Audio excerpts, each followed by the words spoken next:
Good morning everyone. हम कर रहे थे शब्द में हम कर चुके थे इतिहास और उत्पत्ति के आधार पे जो वर्ड होते हैं वो कंप्लीट हमने कर लिए थे। जो रचना के आधार पर होते हैं वो भी हम कंप्लीट कर चुके हैं। आज हम करेंगे अर्थ के आधार पर और प्रयोग के आधार पर।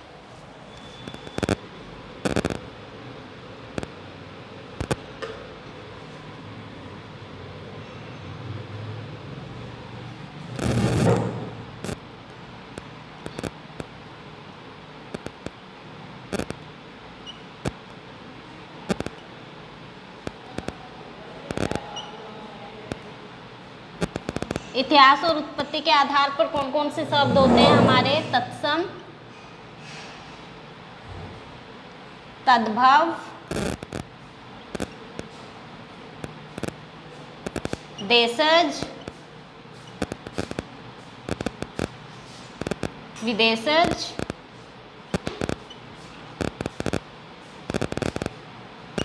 और संकर। ये सब हमारे होते हैं इतिहास और उत्पत्ति के आधार पर। दूसरा हमने किया था रचना के आधार पर।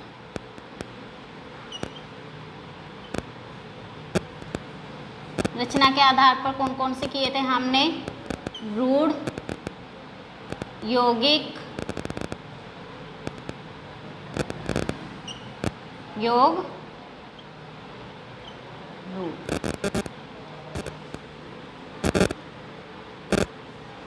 आगे होता है हमारा अर्थ के आधार पर।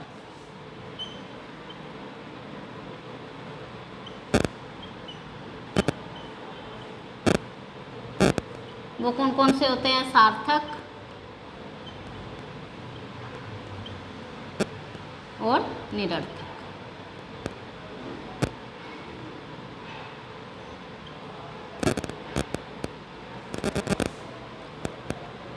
और होता है हमारा प्रयोग के आधार पर।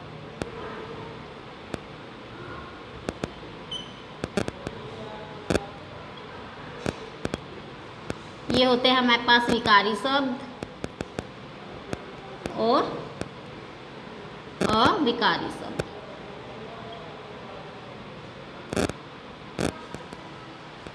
ओके, हम तत्सम, तद्भव, देशज, विदेशज और संकर ये सब वर्ड कर चुके हैं और रूढ़, यौगिक और योग रूढ़ वर्ड भी हम कर चुके हैं। आज हम करेंगे सार्थक और निरर्थक जो अर्थ के आधार पर है। पहले हम करते हैं सार्थक शब्द।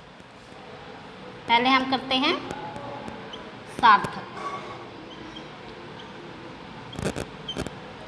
सार्थक शब्द कौन से होते हैं? जिन शब्दों का कोई ना कोई अर्थ हो, मीन्स जिन शब्दों का कोई ना कोई अर्थ निकलता हो उसे हम क्या कहते हैं? सार्थक शब्द।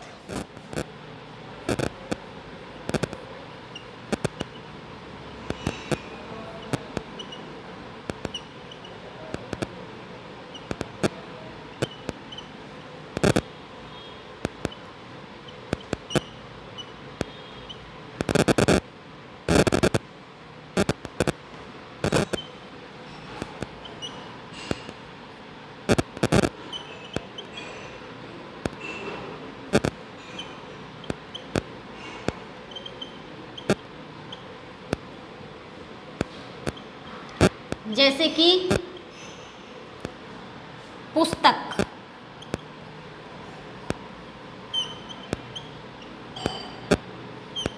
पुस्तक क्या एक सार्थक शब्द है। सहपाठी,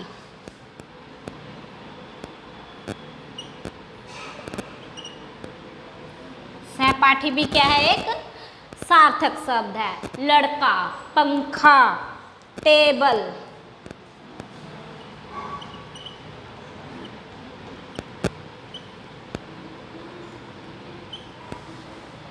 टेबल, रोटी,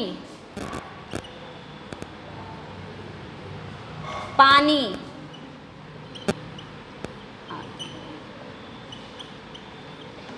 मीन्स इन सब का अपना एक अर्थ है। पुस्तक, सहपाठी, पंखा, टेबल, रोटी, पानी ये सब क्या है? सार्थक शब्द है जिसका अपना एक अर्थ होता है। उन्हें हम क्या बोलते हैं?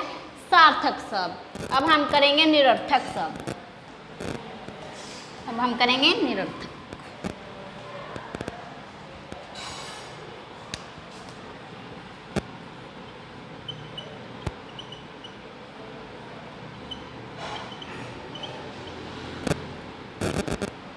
निरर्थक शब्द क्या होता है? जिन शब्दों का कोई भी अर्थ नहीं होता, जो शब्द हम ऐसे ही बोलते हैं, जिसका कोई मीनिंग ही नहीं है, उसको हम क्या बोलते हैं? निरर्थक शब्द, जो हम फ्लो में ऐसे ही बोल देते हैं किसी वर्ड के साथ, जिन शब्दों का कोई भी अर्थ ना हो।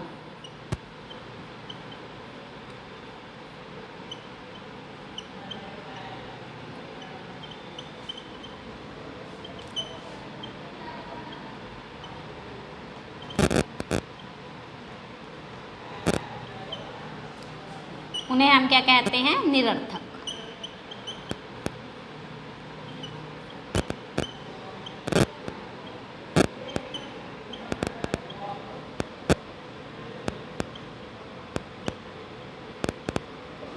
जैसे पानी, वाणी। हम कई बार बोल देते हैं ना, पानी वानी ले आओ, तो पानी क्या है? एक सार्थक शब्द है, लेकिन वाणी क्या है? निरर्थक शब्द है। मीन्स वाणी का कोई भी मीनिंग नहीं है। यहाँ पे वाणी का क्या है? कोई भी मीनिंग नहीं है। जैसे कि टेबल, वेबल।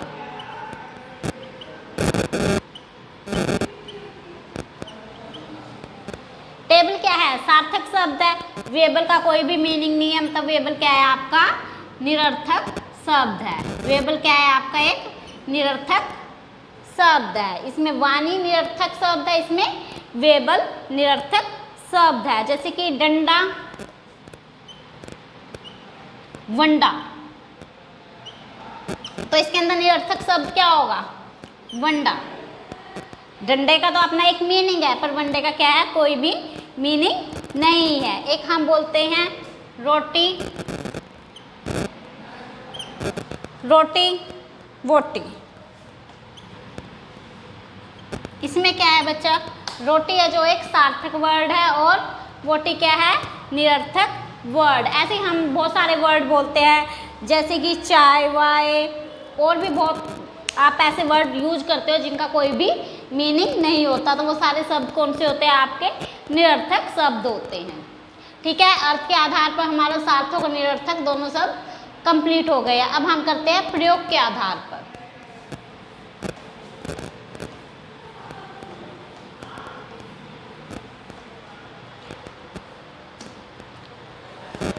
प्रयोग के आधार पर कौन कौन से शब्द होते हैं? विकारी और अविकारी। हम सबसे पहले करते हैं विकारी शब्द।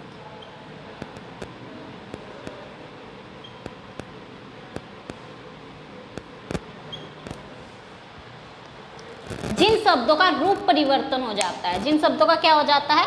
रूप परिवर्तन हो जाता है, उनको हम क्या बोलते हैं? विकारी शब्द। रूप परिवर्तन का मतलब क्या है? जैसे संज्ञा हो गया, लिंग हो गया, वचन हो गया, ये क्या हो जाते हैं? चेंज हो जाते हैं। जैसे बालक, बालिका हो जाता है, तो ये क्या है? विकारी शब्द है। इसमें क्या हो रहा है? रूप परिवर्तन हो रहा है। जिन शब्दों में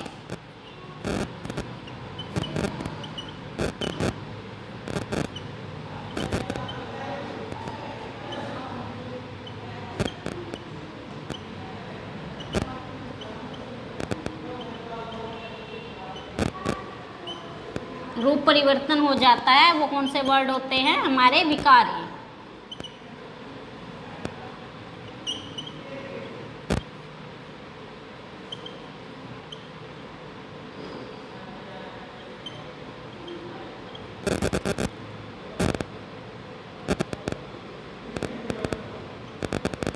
उन्हें क्या कहते हैं? विकारी शब्द कहते हैं। जैसे कि बालक, इसका क्या है? रूप परिवर्तन हो सकता है। ठीक है, बालक का बालिका हो सकता है। वह भी क्या है? हमारा विकारी शब्द। वह किस में चेंज हो सकता है? वे में। ठीक है, और क्या? खाता, ये भी क्या है? आपका विकारी शब्द है। खाता को आप चेंज कर सकते हो खाते में। ठीक है, जैसे वह खाना खाता है, वह खाना खाती है। ठीक है, तो ये क्या हो गया? रूप परिवर्तन हो गया। इसमें कौन कौन से आ जाते हैं? इसमें आपके शब्द आ जाते हैं बच्चा संज्ञा के। जो आपकी संज्ञा के शब्द होते हैं वो सारे क्या हैं? विकारी। जो सर्वनाम के हैं वो सारे क्या है? विकारी। जो विशेषण के होते हैं और जो क्रिया के शब्द होते हैं। संज्ञा, सर्वनाम, विशेषण और क्रिया आपकी किस में आ जाती है? विकारी शब्द में। ठीक है, ये आपका क्या हो गया? विकारी शब्द। अब हम करते हैं आगे अविकारी। मीन जिन शब्दों का रूप परिवर्तन हो जाए, जो परिवर्तित हो जाए, जो बदल जाए।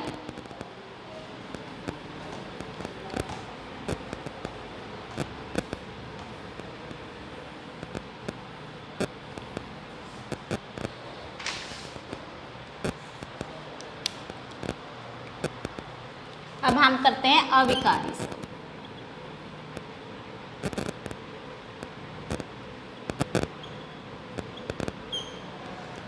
अविकारी शब्द क्या होते हैं? वे शब्द जिन्हें लिंग, वचन, काल व कारक के आधार पर क्या कर दिया जाए? बदला ना जा सके, उसको हमने विकारी शब्द में क्या कर दिया था? उनको बदल दिया था। अविकारी शब्द में जिन्हें लिंग, वचन, काल और कारक के आधार पर क्या किया जाए?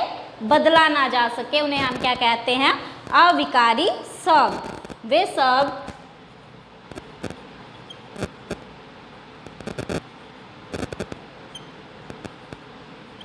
जिन्हें लिंग, वचन, काल और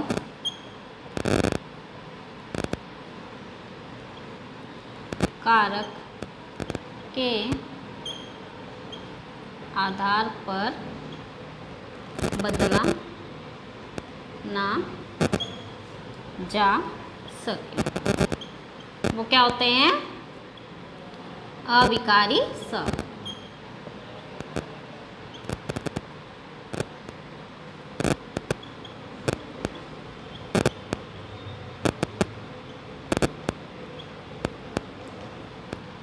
जैसे धीरे धीरे, क्या है ये? धीरे धीरे क्या है? अविकारी शब्द है। और ये क्या है? धीरे धीरे क्रिया विशेषण, जो क्रिया विशेषण के हमारे शब्द होते हैं। ठीक है, और क्या है हमारा? समुच्चय बोधक। जो हमारे समुच्चय बोधक होते हैं वो भी क्या होते हैं? अविकारी।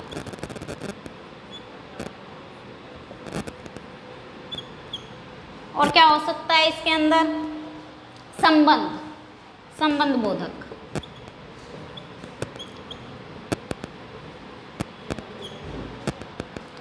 संबंध बोधक का क्या एग्जाम्पल होता है? से पहले।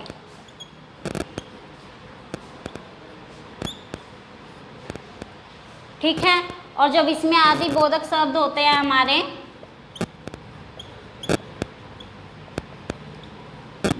ये भी किस में आते हैं? अविकारी शब्द में।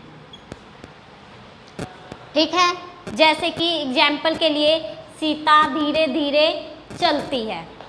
ठीक है, राम धीरे धीरे चलता है। जैसे कि हम लिखेंगे सीता धीरे धीरे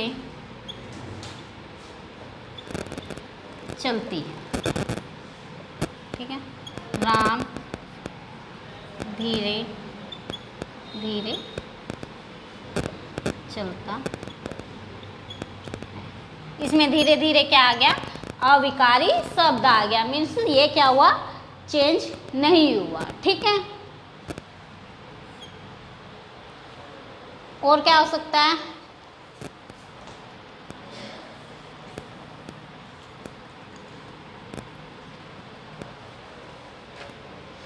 तुम इधर आओ।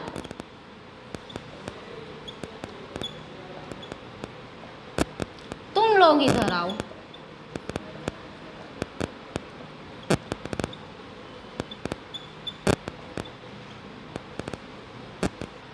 ये एक वचन, ये बहुवचन। तो इसमें इधर इधर क्या है? अविकारी शब्द है। मीन्स ये लिंग के आधार पर भी क्या हुआ, ये चेंज नहीं हुआ।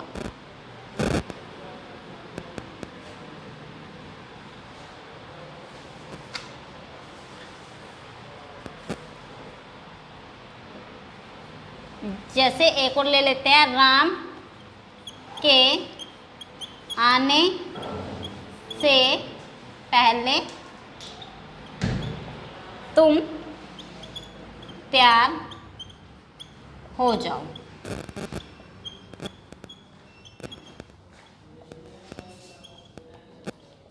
सीता के आने से पहले तुम तैयार हो से पहले क्या आ गया आपका, अविकारी शब्द आ गया। ठीक है, जैसे राम और सीता, ये भी क्या है, अविकारी शब्द है।